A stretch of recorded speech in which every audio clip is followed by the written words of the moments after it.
Good evening. So what I am going to discuss in these 3 days is primarily from this book, which is available in the library, 37 Bodhisattva Practices, and with the commentaries, and it's also available in English, the same book available in English. I'm saying this not to sell the books of the library, but because you are interested. If you are interested, then that interest must be sustained by personal study. Otherwise, nothing will stay in the mind. So what I have decided to discuss this time is primarily reading from the book. And I'm reading primarily from the section on the path of the great individual, Kivichimbulam, right? So I have distributed this text for you to read, both in Tibetan and English, so that I'm not talking in the darkness. All right?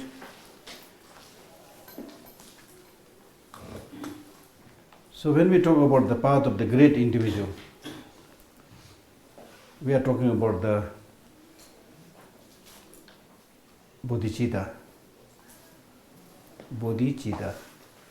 Bodhi means enlightenment. Chitta is mind. So Changchuk Jisem loosely translated into mind to enlightenment. Changchuk Jisem, mind to enlightenment. But the explanation of, or the definition of this is when we talk about bodhicitta, this is something His Holiness talks about, this is something that comes in the Mahayana teaching so frequently. So once and for all you should settle this matter by understanding the meaning of this word, bodhicitta. Literal meaning is bodhi-chit, bodhi, enlightenment, chit, mind, mind to enlightenment. Definition is, bodhicitta is mind wishing to become Buddha for the benefit of all sentient beings. That's the definition. If somebody asks you, can you explain bodhicitta? Then you should say it is a mind wishing to become Buddha for the benefit of all sentient beings. So let us just reflect on this a little bit. Mind wishing to become Buddha for the benefit of all sentient beings. The mind aspiring to become Buddha. For what? Not just for oneself or one's own family, but for benefiting all sentient beings. So there cannot be a mind which is more beneficial, benevolent, important, sacred than this mind. A mind wishing to give some money to some people, or even 1,000 people, it's good. But that's not big enough. Right? So there can be different types of mind wishing to benefit others, but they are very limited. Here, when we talk about bodhicitta, you have a mind wishing to become Buddha, to benefit not just Tibetans or Chinese or Americans alone, but all sentient beings. Imagine this mind. 심지어 탐지의 지토도 상지 고마 톱나 냐벨로 지금 창조 셈시고로 심지어 탐지의 지토. Now which includes people you don't like, which includes enemy, which includes tigers, lions, snakes, all sentient beings. Imagine. So we need to think about this very carefully. Is it easy to develop such a mind? When you talk about cultivating bodhicitta, you are talking about all sentient beings, which includes, as I said, your enemy. So is it easy for you to include your enemy and saying that may I be able to help you by becoming a Buddha? So these things we need to sit down and think how much we can do, or how much sense it is making. It's not just enough to read, but how much sense it is making, why this mind is important. If you read this beautiful composition by the late Kundu Lama, Kinori Lama,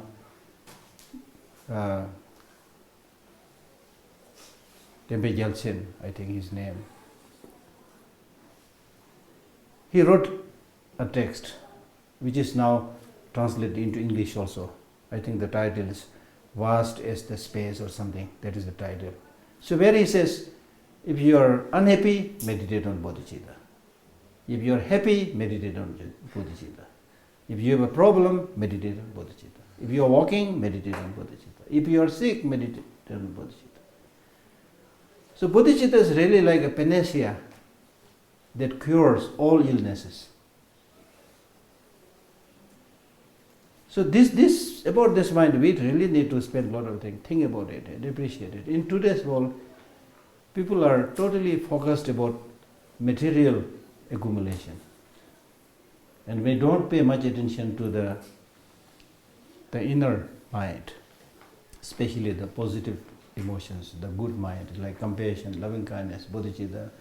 Even in the case of those people who do talk a little bit about it, but somebody who really sees the goodness of this mind, somebody who is able to appreciate, wow, this is really the mind, I must have it, this is the diamond, this is the gold, this is my friend, this is my teacher, wherever I go, this mind is important for me, whether I am dying or sick or whatever.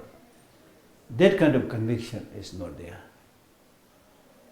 We do talk a little bit about compassion, talk a little bit about bodhicitta, a little bit about kindness, but the conviction, as I'm saying,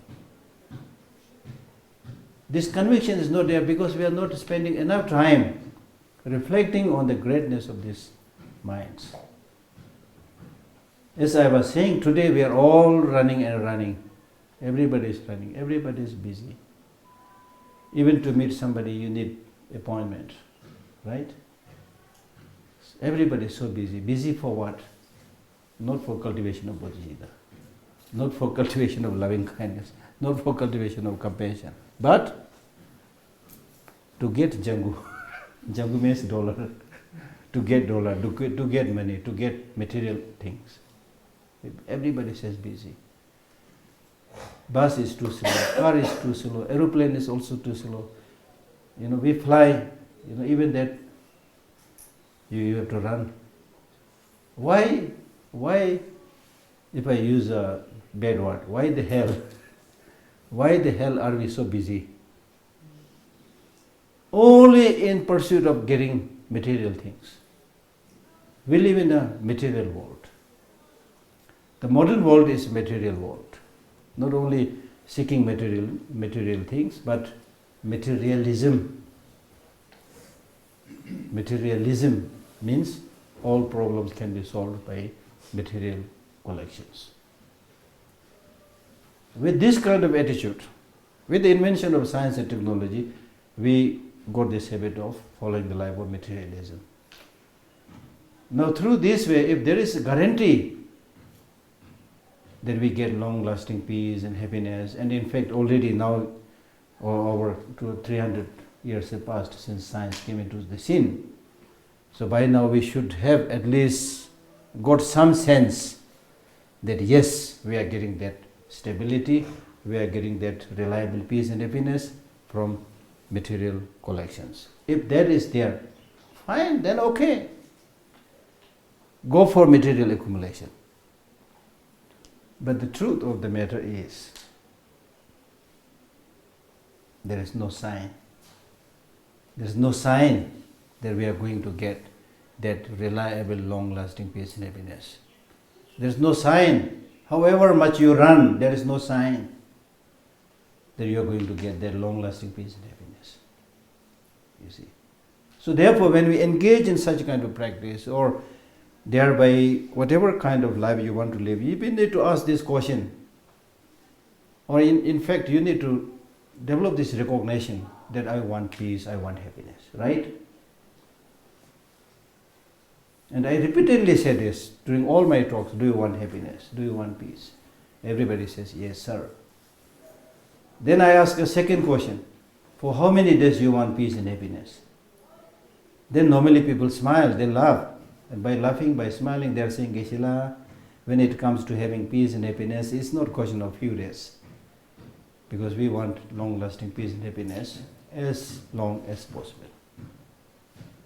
Now this wish to get that long-lasting peace and happiness is not something, at least according to my understanding, it's not something that you learned from Buddhism or any religion. It's not something that your parents taught you. It's the way you are born. It's your inner call. So therefore it is really, really important to listen to this inner call. I sometimes say that this is a slogan by which you came into this world, The first thing that the child does after birth is crying. That crying is a slogan. So with that slogan of crying, he is basically saying, doesn't matter he doesn't have a developed language, but by that crying, with that slogan of crying, he is saying, I want happiness, peace. With that slogan, we came into this world. So that is not only your slogan, not only your inner call, but that is actually a good news. With the fact that you came into this world asking for long-lasting peace and happiness is a good news, because that shows that you have the capacity to get that long-lasting peace and happiness. Provided if you listen to this inner call and cultivate the positive emotions, strengthen the positive emotions, silence, weaken, reduce the negative emotions. It is possible. But the problem, again, unfortunate thing, the problem is we have this habit of going only after the material physical object, something that you can see, something that you can touch, something that you can feel, and not so much to the inner call, because mind is something that you can't directly see and observe, So we don't do that kind of listening to the inner call or meditation, whatever you want to call it. So this mind is neglected. The needs of the mind is neglected. The need of the body is, as much as possible, we are trying to fulfill the need of the body. We do physical exercise, we do jogging, and then so many physical treatments, right? But what kind of treatment are we giving to the mind? What kind of food that you are giving to the mind? The food for the mind is spirituality, not necessarily religion, but spirituality. So much of the problem that we see today in the world is a clear indication that you have not given food to your mind.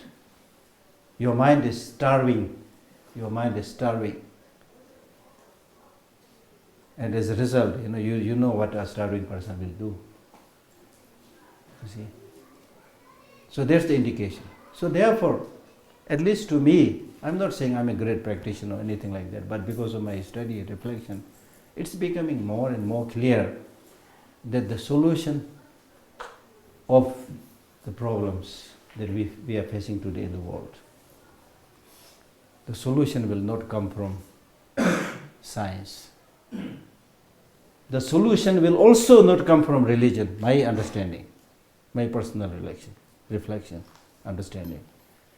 The solution is to come from the man himself. The man who uses science, the man who uses religion.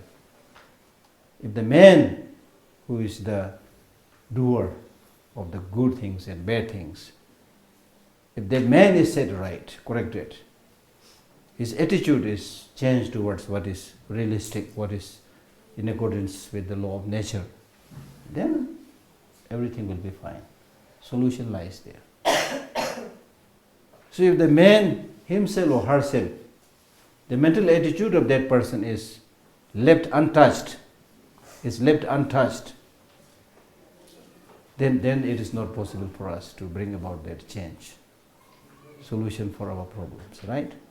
So therefore I think it's really, really important to listen to some of these teachings like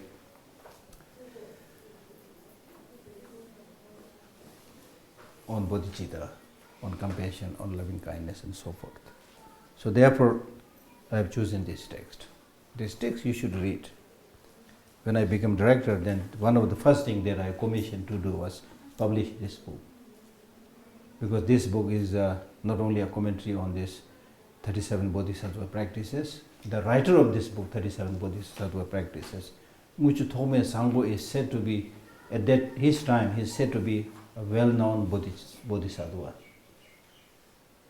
having great healing power, whoever he touches or things like that. Very well-known, great teacher.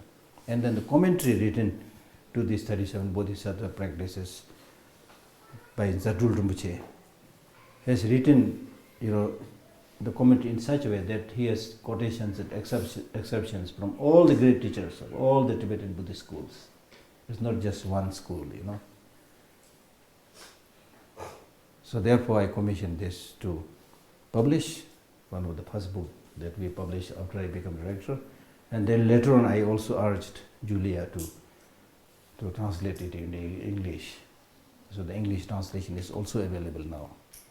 So in that way we are fortunate to have access to these texts, right?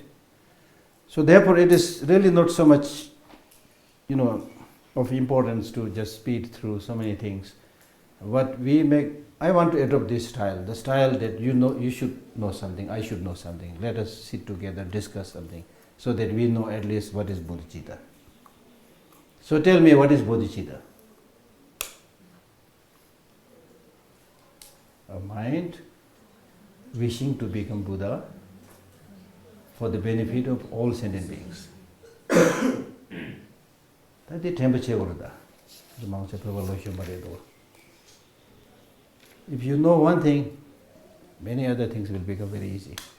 If you don't know one thing, then go to the next, another problem. Go to the next, another problem.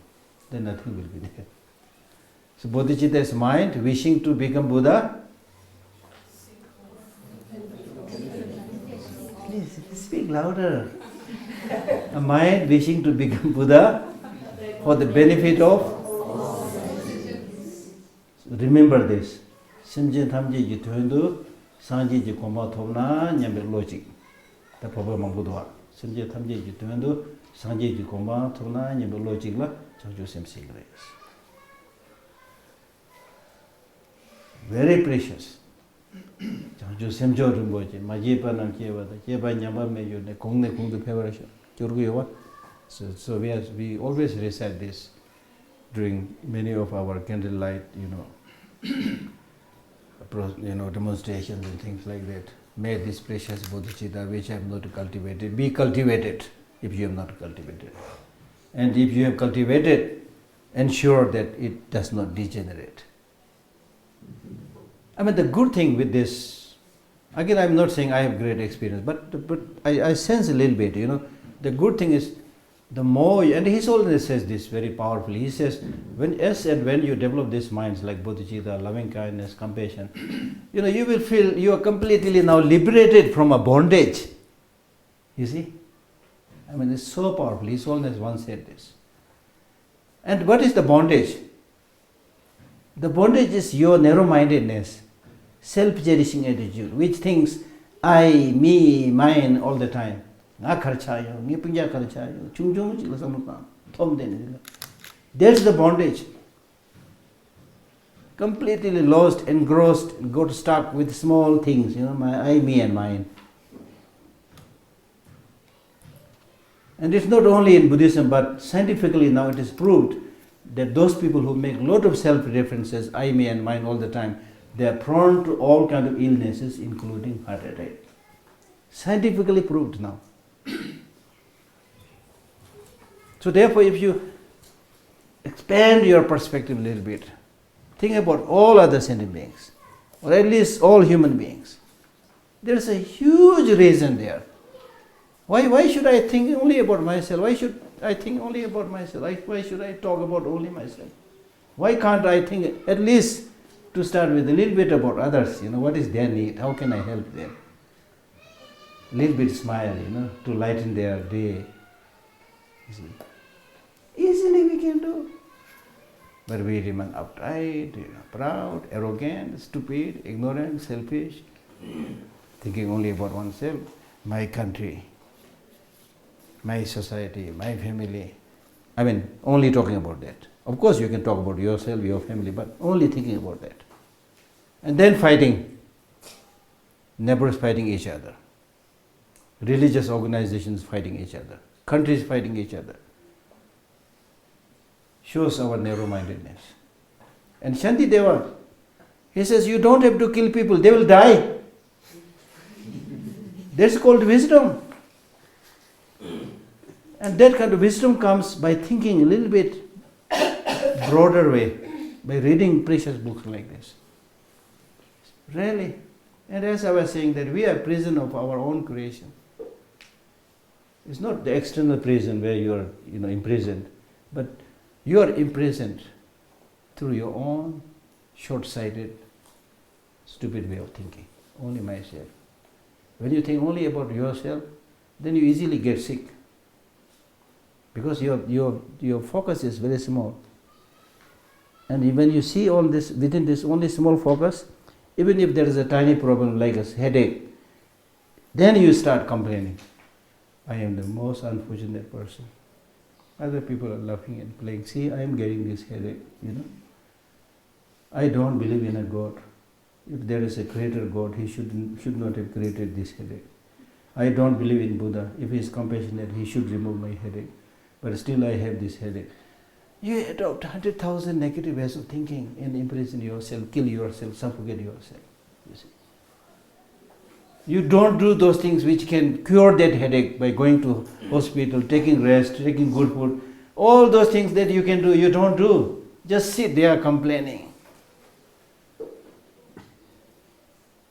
That's why we frequently get sick. Many people get sick unnecessarily because of their wrong ways of thinking, wrong ways of life. You see. So when you at least appreciate this positive minds or emotions like bodhicitta, loving kindness, compassion, you feel, as His Holiness says, you feel, even if you're able to do a little bit somebody, stranger or a friend, somebody, you feel that happiness is, I did something, I helped somebody and he left smiling and happy, she left smiling happy. What a great relief is. And we can all do this.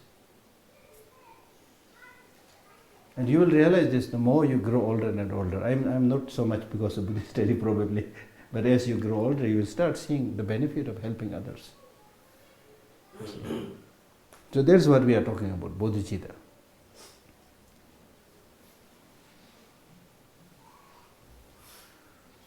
It's just like a rich family having one servant, and that servant is very efficient servant. He does all the work of the house. So bodhicitta is like that. If you have just one quality, bodhicitta, it will do all the job. Imagine, it will do the job. Basically saying that if you have this wonderful, and in fact the best of all the minds, if you have this, everything will be fine. Now you need to think a little bit about that. How everything will be fine if you have this mind. As I indicated, everything will be a problem if you have self-cherishing attitude, which is opposite to bodhicitta. Self-cherishing attitude means thinking just about oneself, completely ignoring others. If you have that one negative emotion, it creates all kinds of problems. And that kind of self-cherishing attitude is called chronic illness. And we are suffering from that chronic illness, thinking just about oneself, forgetting about others. You see? So replace this slowly, thinking a little bit more about others. You see? And that is source of flourishment, that is source of harmony, that is source of peace. I mean, if you look at the nature, it's not just Buddhism talking about it. If you look at the nature, nature will survive and flourish only when things are in harmony. I'm not talking just about human beings, even with the plants and trees, when things are in harmony, the four elements are harmony, when there is enough water, when there is enough heat, when there is enough soil, all those needed things are there. They're in harmony, in balance, tree will flourish, flowers will blossom, you see. This is law of nature. So similarly, in our case also, if your mind is balanced with your body is balanced with the mind. And the four or five elements of your body, they are balanced because of your good style of eating food or sleeping at the proper time. If all this is done, you will flourish, you will blossom. So it is in your hand. It is in your hand. It is achievable. You have to, for the time being, don't talk about enlightenment, nirvana. But even if you don't talk about many of the good things that you can achieve in this life, is primarily in your hand. But we don't realize this. We don't realize this. We always think that someone else will do everything for you.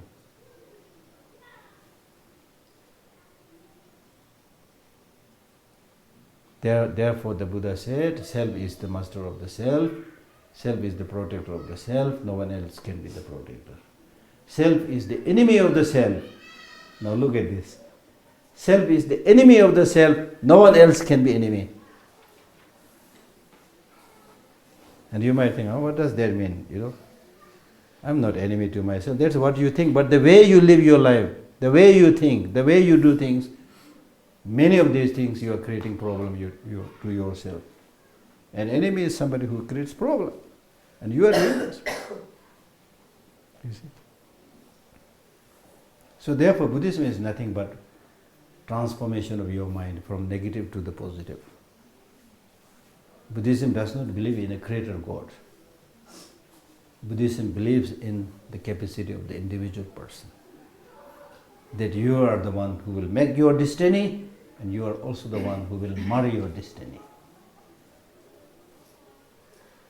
A Tibetan Lama said, there is nobody who will catch hold of your hand and throw you into heaven, however good they are. Similarly, there is nobody, even your sworn enemy, who will catch hold of your leg and drag you into hell. He cannot do that. Your happiness and your suffering is in your hand, therefore do not cheat yourself. See, look at this. Therefore do not cheat yourself. By not doing the right thing, by continuously doing the wrong thing, we cheat ourselves all the time. Therefore we become sick, therefore we experience failure and so forth. Right? So therefore, at the outset, you should, first of all, be happy that we are able to discuss this precious word, bodhicitta. Not many people have that. Not because I am teaching, including myself. All of us are lucky to spend this time, think about bodhicitta. It's once in a time opportunity to think about such precious mind. How many, 6-7 billion human beings? What are they doing right now? You see, not many who will think about such precious practices. So we are lucky. You are lucky to have this interest, to have this inclination.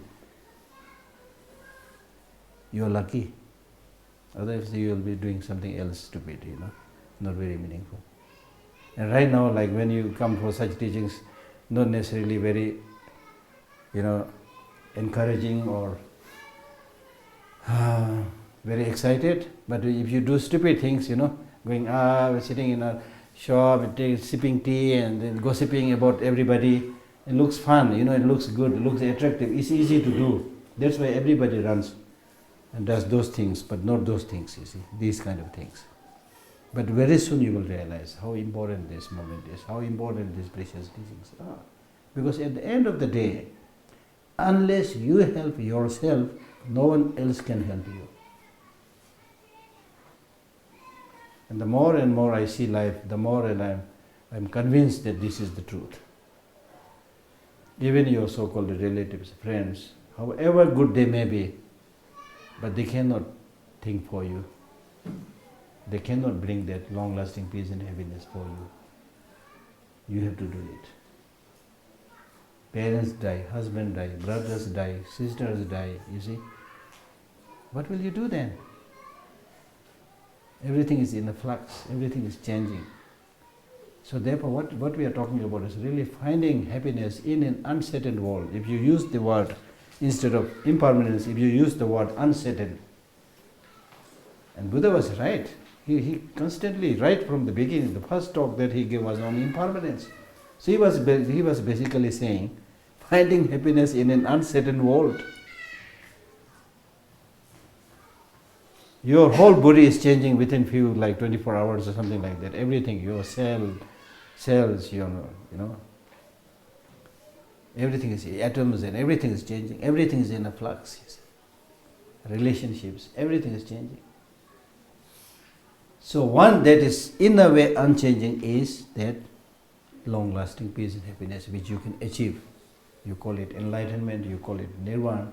Once you achieve this, then there is no falling back.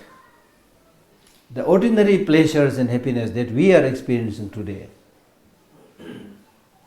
the Buddhist teachings say that how many times we have experienced this kind of pleasures and happinesses. How many times we have experienced this in how many lives. But where are we today? The same situation. Same situation.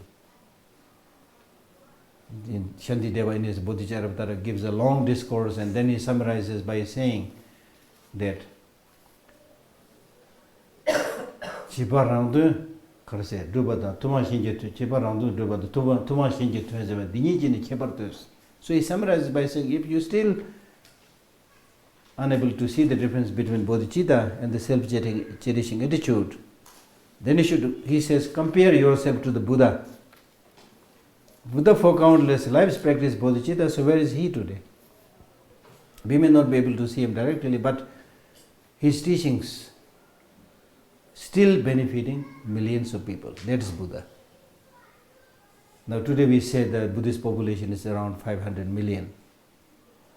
In addition to this 500 million followers of the Buddha, there are countless others who are receiving inspiration from the Buddha's teaching. That is Buddha. Whether he is physically there or not, you are able to see or not, these are different questions, but his teaching is still alive and benefiting millions of people because he practiced, he taught, he meditated on bodhicitta. Now in the case of us ordinary individual, for countless lives we discuss about self-cherishing attitude. We meditated on self-cherishing attitude. So where we are now? Still unable to take care of oneself, forget about taking care of others. That is the difference. And this point is especially important in the case of human beings. Because we got this big head with big brain, the capacity to plan, the capacity to judge between what is right, what is wrong, which animals don't have. But this human intelligence itself is just a given potential. It's like the nuclear energy. Neither positive nor negative. Whether this will become positive or negative depends upon where or which direction you will train your mind. If you train your mind in the positive direction, practice the positive practices, you will become Buddha. You will become the Dalai Lama, you will become Mother Teresa, whatever. But if you use it in the wrong direction, then Mao Zedong, Hitler, there's a long list there also. See, same person, same human body, same capacity. There is one who, with his life, brings happiness to hundreds, millions of people. Others, just by hearing the name, people tremble. What unfortunate thing their life is, So therefore, it's really, really important to appreciate this great quality of bodhicitta and make a commitment that I will try my best to be of some help, some benefit to other people or other sentient beings. And at the minimum, I should not become a source of unhappiness, trouble for others. And this process of thinking of the mind is really like, you try, I'm talking, you try. I also try sometimes, And sometimes if some irritations are coming, some problems are coming, then I immediately say, oh, some problem, but don't see it as a problem, don't see it as irritation, just face that, talk about that, don't rush, don't get tensed. I advise myself, completely things change, It's not something like unique to the monks or Buddhist practices. Everybody can have that feeling, you see. So you can make your day very happy by thinking about these positive things. Your face will shine out. And I need to talk about all this now, you see. In one of the Buddha Sutra, he says, if you develop loving kindness, compassion and so forth, you're free from tension. You're free from blood pressure. Meaning that all your energies will properly. When your energy, the wind energy flows properly, the blood circulation also takes properly. And then your face also gets blood. And then your face becomes radiant. It is there in the Buddha's teaching. I'm not making it up, you see. It's not just you're tensed and angry and have hatred, and then outside you put some lipstick, cosmetics. And through inner transformation, if you make yourself beauty, it doesn't cost you anything. No thieves can steal it, no robbers can rob it. But if you, without that inner peace, if you just decorate yourself even with the gold rings, then you are actually inviting thieves and robbers, you know. That's the truth. That's really the truth. Like, to take the example of the Tibetans. When Chinese invaded, Tibetans had to just escape, to just save their life, forget about the precious things that they have. Hardly anybody has able to bring much, you see. But one thing that they saved after reaching into exile is the Buddhist culture, which not only saved the Tibetan people, but also became an inspiration for the rest of the world. Look, we are refugees, we have nothing materially, but still we are able to bring peace in the mind of so many people all over the world. Even small person like me, I'm able to give these talks, not only here in different parts of the world. Many people get benefit, you see. That is the wisdom. If you have the mental wisdom, mental calmness, mental love, mental compassion, wherever you go, you are happy. It's really like going with a very good friend, a reliable friend. A friend doesn't cheat. Loving kindness doesn't cheat. Compassion doesn't cheat. Bodhicitta doesn't cheat, you know. These are source of inspirations. Ordinary friend, even in the case of a good friend, you cannot travel with this person all the time. Even your parents, you cannot be with them all the time, you see. So the one that really helps you is education, knowledge, especially the education of the heart, the positive thinking. Education is not equal to literacy. The problem is today, literacy is quite high today, but education questionable. Real education questionable. Literacy is there, people can read, people can write, people can be quite eloquent, you see. But real education, especially of the heart, is not there.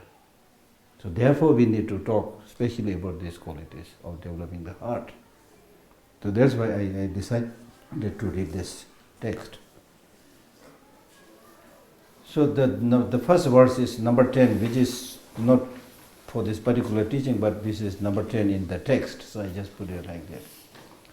The mothers who have been kind to me since beginningless time, if they suffer, then what is the use of my happiness?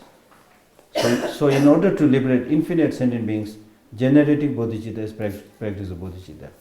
So in this text, it first discusses about the path to the small individual, then path to the middling individual, where you try to aspire, liberation just for yourself. So after this, it says, okay, you aspire nirvana, liberation just for yourself, and you might be able to achieve that liberation. But even that liberation just for yourself is not enough. It is one-sided. So therefore he says, the mothers, means sentient beings, who have been kind to you or to me, beginningless time, irrespective of your able to know all of them or not, but because of so many lives that we have taken birth, all the sentient beings in one way or the other have been your mother or your father or your brother, your sister, have been very kind to you. So because of this, if you just be happy with your own personal liberation and forget about this rest of mother sentient beings, then you are ungrateful. You are ungrateful.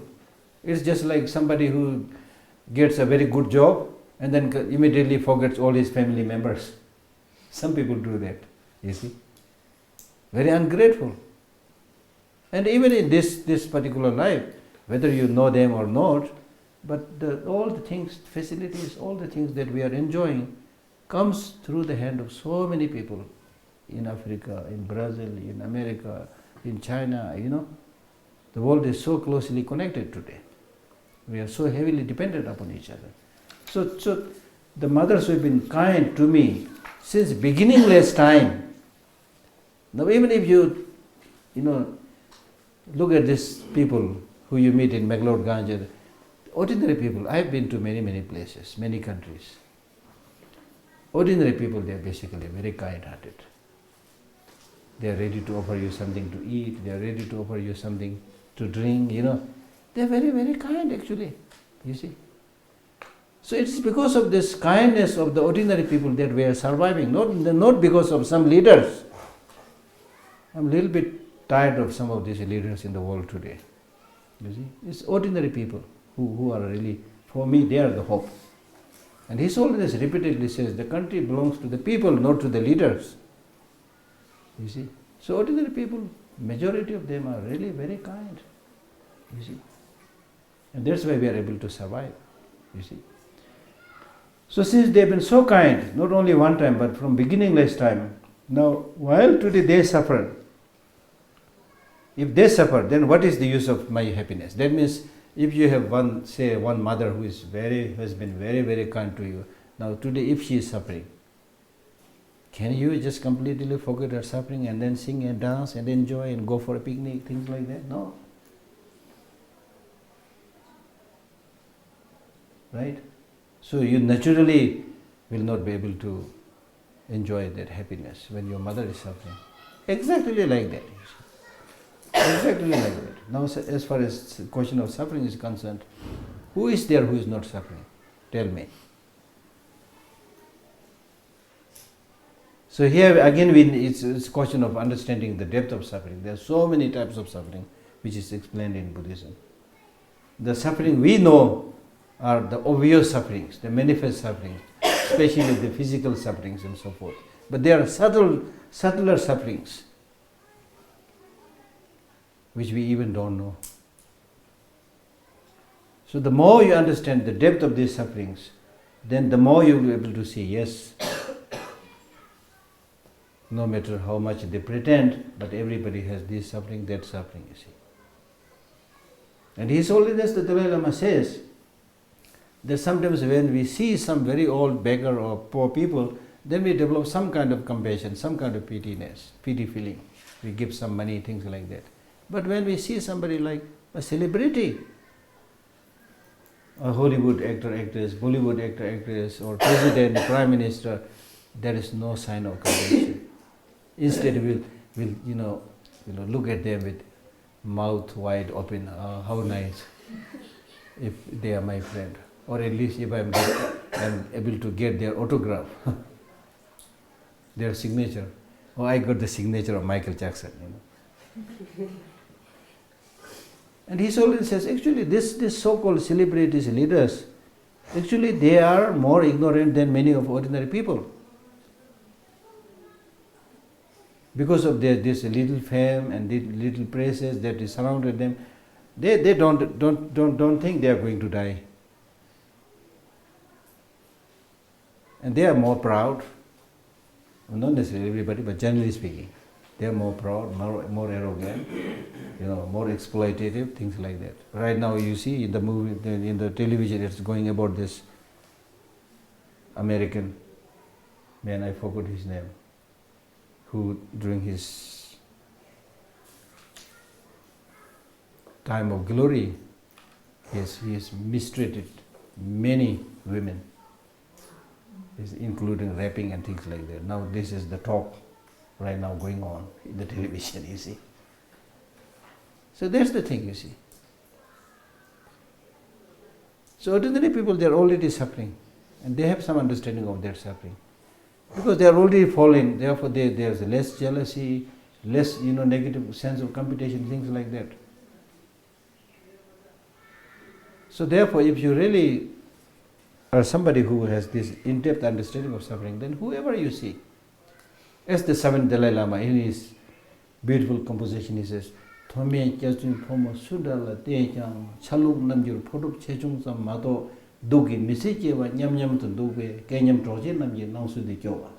Seventh Dalai Lama, he says, to whomever you see, the higher ones, the lower ones, the lay people, the monastics, to whomever you look, the only difference that you see is their costumes, their manner, their expression, their haughtiness. Apart from this, underneath, they are all same in suffering. They are all same. Their whole life is experiencing suffering. In that level, we are all same. So therefore, it says, alas, the sameness of the fate of all these people. Then you feel concerned to all of these people, you see. So therefore, in all these things, we need to have an in-depth understanding of human life of all sentient beings. I mean, like, look at your body, Outside it is plastered, and especially if you're young, it looks okay. But just have a peep inside, or reflect a little bit inside, what is there? How these organs are functioning, how fragile they are, unless you be careful about what you eat. Even there we are not very good. We just think everything is fine, just throw everything into the mouth. Sour, sweet, hot, bitter, whatever, Because we don't have the knowledge. If you have the knowledge how your lungs are functioning, how your kidneys are functioning, you will be very careful. And therefore Nagarjuna says, the fact that we are able to go to bed and sleep and being able to wake up the next morning is a magic, a mystery. Because the distance between life and death is just this breath. If you breathe out, cannot breathe in, that is called death. It's not a country where you travel and go, things like that. Spending a lot of money, not like that. So once you see this fragility, this impermanence with your life, with the life of other people, where is the room for mistreatment of others?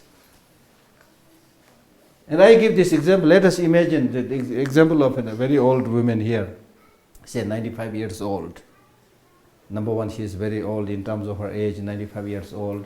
And then moreover, she is suffering from a very terrible, chronic diseases.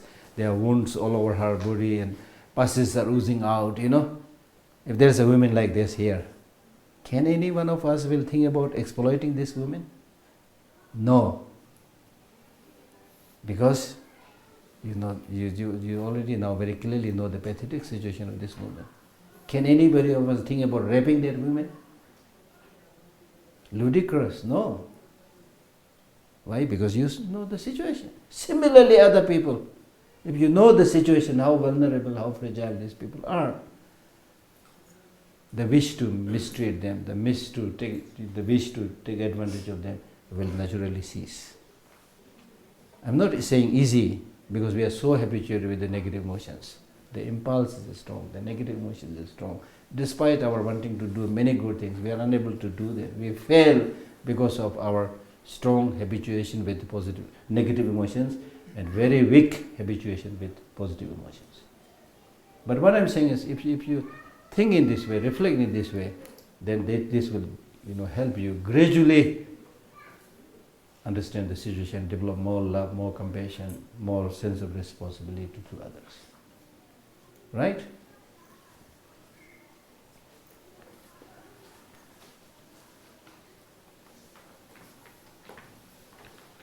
So in order to cultivate this bodhicitta, first you need to cultivate compassion.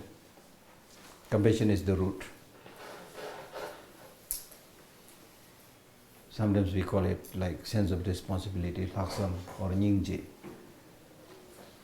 Now compassion, the definition of compassion is, it is a mind which thinks how nice if all sentient beings are without suffering. Definition of compassion is, it's a mind which thinks how nice if all sentient beings are without suffering. How nice if all sentient beings are without suffering. Clear? How nice if all sentient beings are without suffering.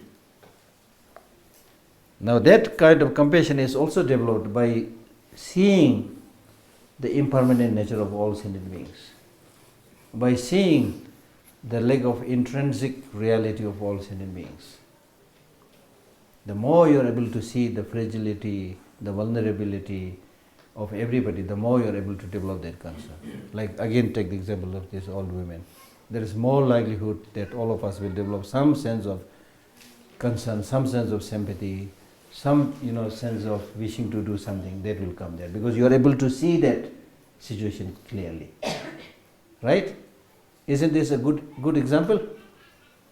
When you are able to see the true reality of that thing, then you are able to develop more of the positive emotions, less of the negative emotions. So again, that's why in Buddhism we talk so much about seeing the reality as it is, right? So the way to develop compassion is quite similar to the way you develop bodhicitta. When you see all these mother sentient beings in a very pathetic, difficult situation. And similarly, when you see that how many times they have helped you, how kind they have been in many lives, then you will be able to develop this feeling of closeness to all these sentient beings, all these mother sentient beings. And then you will be able to develop an uncontrived, an uncontrived compassion. Uncontrived means genuine compassion. Genuine compassion. The more you are able to see that kindness, the more you are able to, like take the example of your present mother, who has been so kind to you for the last 20, 30 years. Now suddenly today she got a very bad disease where she has kind of lost her mind. Okay, and she is doing all the things that she should not be doing, and not doing all those things, which should be done. Then if you are a good son and good daughter of that mother, you will take more care of this mother than when she was healthy. That makes perfect sense, because when she was healthy, even if you don't take care, it's fine, she will take care of herself. Now, this kind mother, because of insanity, she is unable to take care of herself. Therefore, it's my responsibility. Therefore, it is my responsibility to recall the kindness that she has extended to me. And even if she does many bad things to you also, you will not get angry. Because the mother doesn't want to hurt you, but because of insanity of the mind, she is hurting you. Similarly, all the bad things the sentient beings are doing to you, not because they enjoy it, but because of insanity of mind. All the killings that is happening into the today in different names is because of insanity, negative emotions. When the negative emotions are there, then not only they will harm other people, they will also harm themselves. There are cases of many people committing suicide because of ignorance, because of negative emotions. Right? So it is really like the Buddhist training is very, very realistic.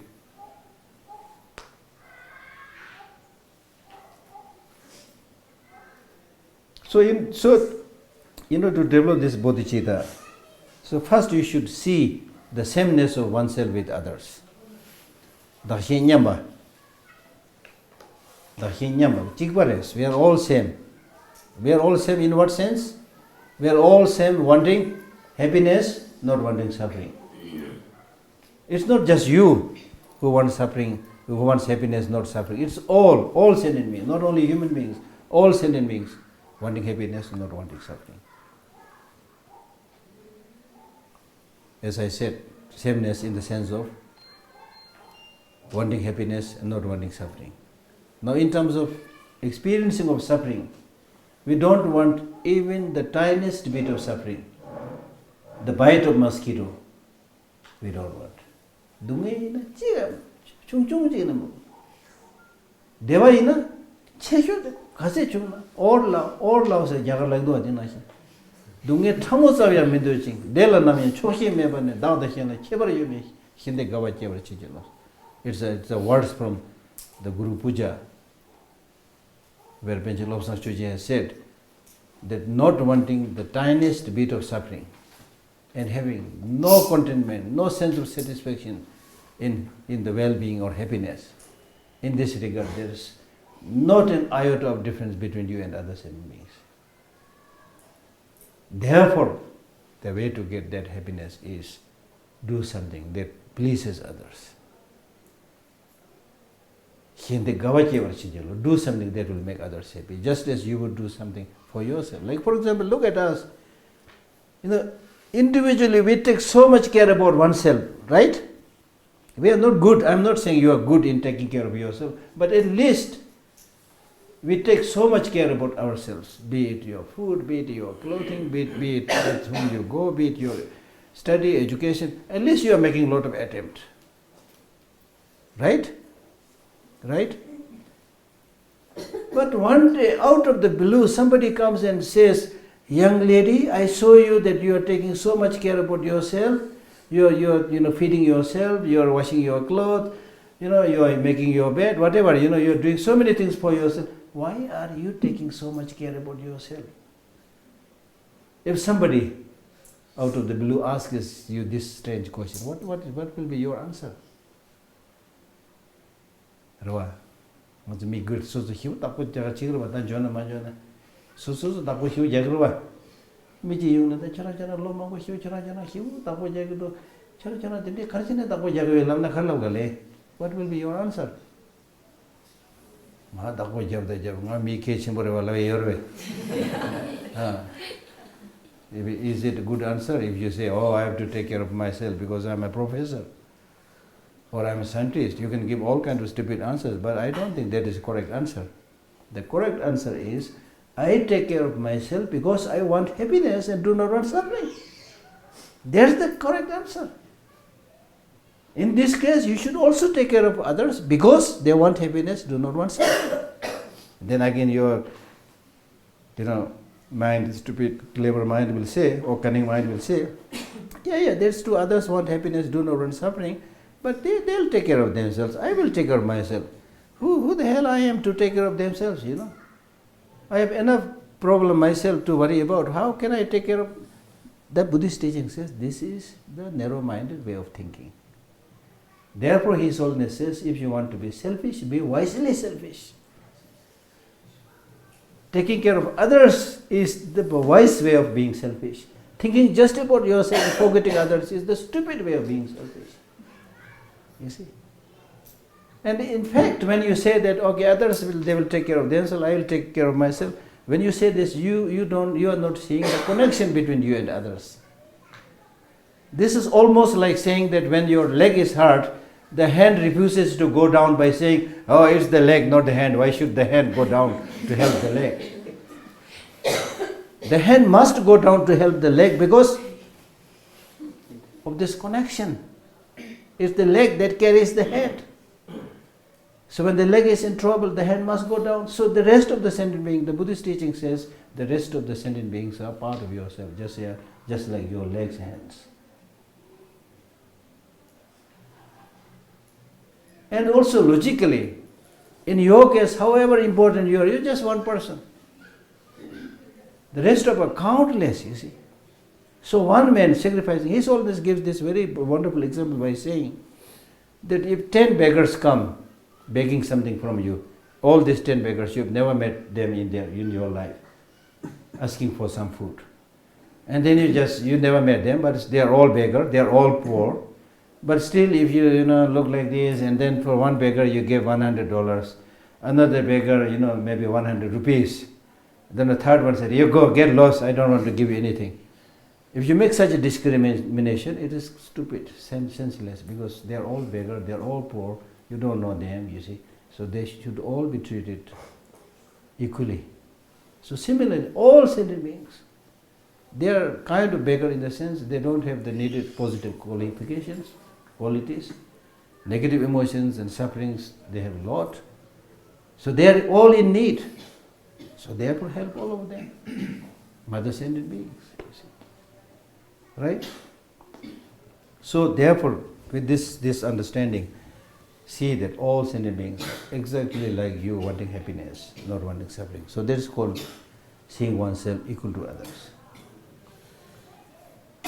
Then next step is exchange, the practice of exchange of oneself to others. Now, exchange of oneself to others does not mean that your mind is replaced by other people's mind or your body is replaced by other people's body. That is impossible to do.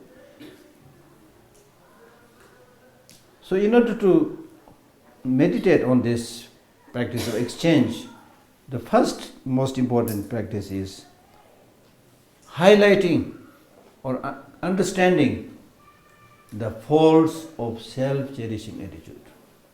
Rangchinzi, Da-chinzi, Rangchinzi, self-cherishing attitude. Now, self-cherishing attitude does not mean, when we talk about the faults of self-cherishing attitude, we are not saying that you don't take care of yourself, you don't cherish yourself. But self-cherishing attitude here means thinking just about oneself and completely forgetting the needs of others. There are many people today, unfortunately, who say, "Oh, I don't care, it's not my business, let them go to hell." Very unfortunate, you see. So therefore, as I said, this self-cherishing attitude is really like a chronic illness, symbolically and also truly. As I said, much of the problems, diseases, physical diseases, mental illnesses come because of this self-cherishing attitude, thinking just oneself and completely forgetting others. This is one of the main mind which imprisons you, and this mind harms you when it joins the company of ignorance. Ignorance is a mind which sees all sentient beings as having objective, intrinsic, independent existence. Self-cherishing attitude mind thinks just about oneself and completely forget others. So these two are like the army general of a big terrorist organization, trying to destroy the wisdom, understanding, emptiness, and trying to destroy bodhicitta. The negative counterforce against bodhicitta is self-cherishing attitude.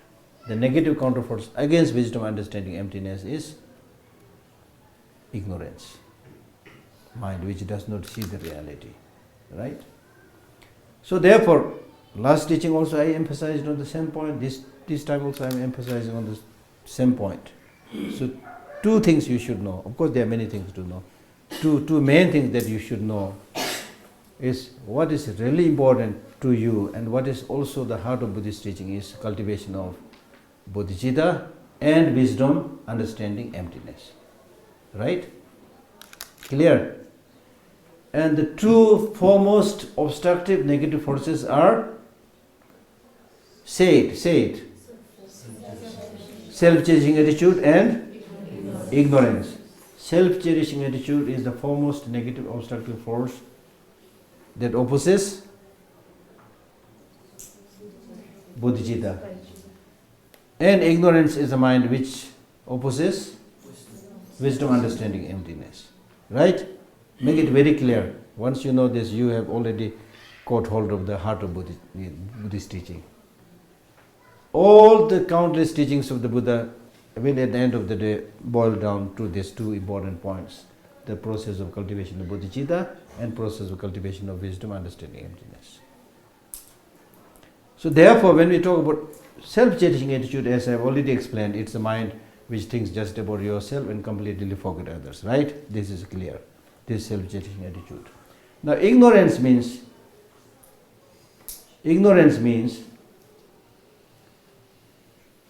misconception of reality. The reality is that everything is interconnected. Reality is that everything is interconnected, interrelated, interdependent.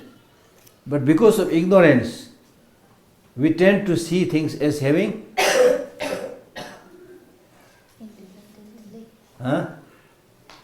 independent existence, inherent existence. For example, if I see something very attractive, beautiful, handsome, then I will not see it only handsome, but I will see it, wow, 100% beautiful. So at that time you are seeing this object which you fancied is objectively handsome, objectively beautiful, objectively attractive, right? And what is the problem with that? The problem is that number one, it is not realistic. There is nothing that has 100%. There is nothing that is 100%, objectively beautiful or amazing or attractive.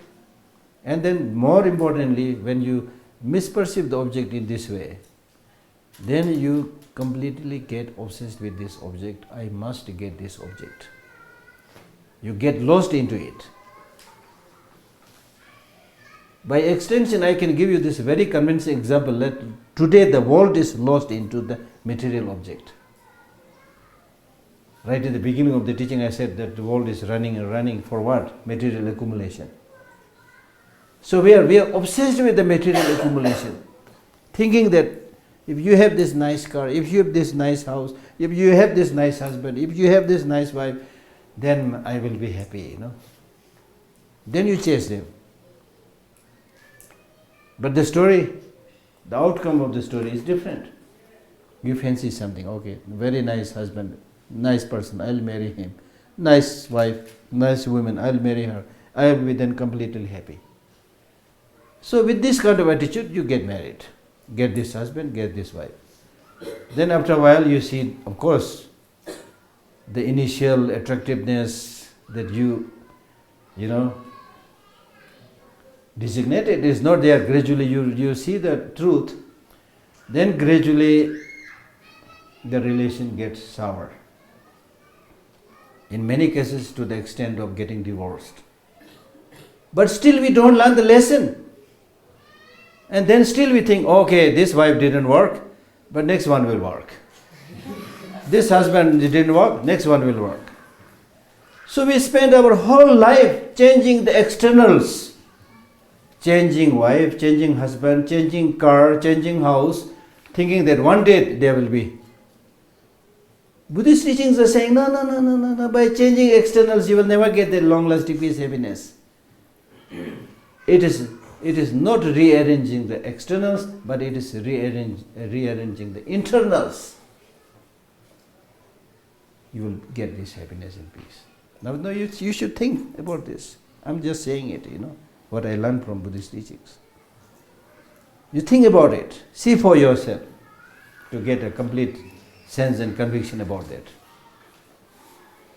Right? So therefore, again, I must emphasize that the Buddhist focus is on the mind, transformation of the mind, rearranging the internals. And this, I feel, is the need of the hour today in the world. Rearranging the externals is happening since time immemorial, since human beings came on this earth 100,000 years back, right? Since the human life came into this earth. We have been doing this, and especially with the coming of the science and technology, we try to rearrange so many things. All these shiny gadgets and cars, they are like flooding the market. Update your latest mobile, update your phone, update your car. We kept on updating, now even this iPhones, it started from probably 1 or something, I don't know, but then 2, 3, 4, 5, 6, 7, 8, 9, 10, updating. So that, rearranging the external is going on, it's there. But tell me, you are very good in updating these externals. When was the last time when you updated yourself, the internals? Update now. Same person with the same negative emotion, no update at all. The Buddhist teaching is saying, don't worry too much about updating what is outside, update yourself.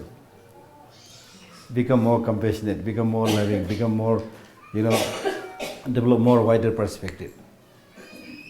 So the teachings are like amazing, really beautiful. And not only beautiful, but this makes sense in today's world. The world needs it.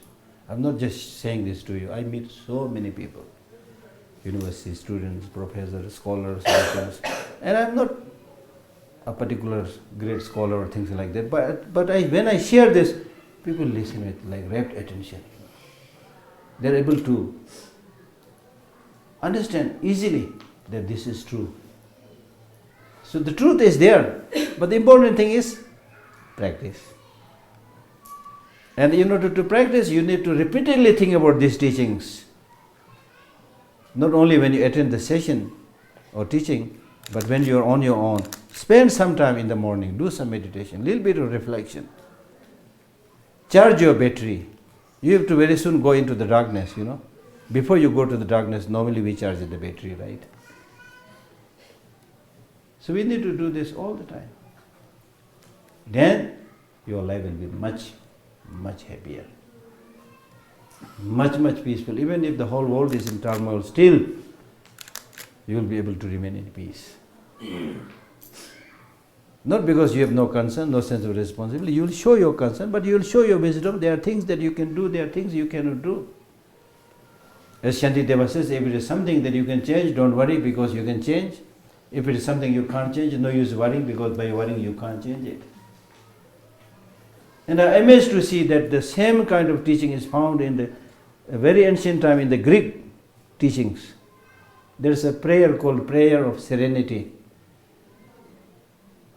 Prayer of Serenity. That Prayer of Serenity says, give me the wisdom to face those challenges give me the power to face those challenges which I cannot change. And give me the wisdom to change those which I can. And give me the wisdom to know the difference between when I can, what is it that I can change, what is it that I cannot change. So the same prayer is there, according to many, wisdoms of the world. But most of us, don't realize these things. So we get stuck for small things, We never, it's very difficult for us to come out of suffering. Because that suffering that you are experiencing or you have been experiencing for a long time, it is suffering in many cases. Sometimes you don't know. Sometimes it is suffering, but it's better for you to live there with that suffering which you have some idea, which you are familiar, then go to this unfamiliar terrain. Maybe very good, but still you are not familiar, so you don't feel like going, you see. So we stay in the same kind of comfort zone, you see. So therefore it is really important, to adopt a little bit open-mindedness, to embrace the reality. Because normally it's not easy to change. Because as I said, the root is self-grasping. Everything that you do, it may be wrong, it may be mistaken, but still you think, because it is something that related to me, it is something that I do, therefore it should be good. And we are scared of change. So it's important to really a little bit open up, think, and then embark on those new courses of life, new directions. It's very important. And I always give this example of smelly socks to prove that how much we are addicted to anything that belongs to oneself. I give the example of smelly socks. When it is your smelly socks, it may be old and torn out and smelly. Still, because it's your sock, sometimes you bring it to the nose. Is it smelling or not smelling? Don't you do it? Somebody, please be honest. Huh? But when it is somebody else's socks, it may be brand new, but it's socks. This is the example, how much we have this addiction to oneself, you see. So try to get rid a little bit of this holding, craving, grasping, open up, and have the courage to take the new line of thinking, line of practice. So I stop here today. Some questions?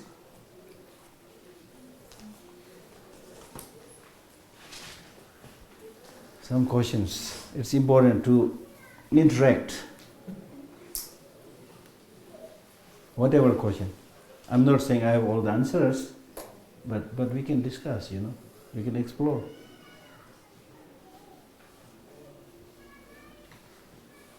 it is important that Buddhism makes sense in today's world. So in order to help Buddhism make sense in today's world, we need to discuss. Don't just accept it because it is your tradition, especially for the Buddhists. You know, it's not good to say this is my tradition, so therefore with, closed eye I should just embrace it. This will not help you. Right? So don't hang on to the smelly socks, right?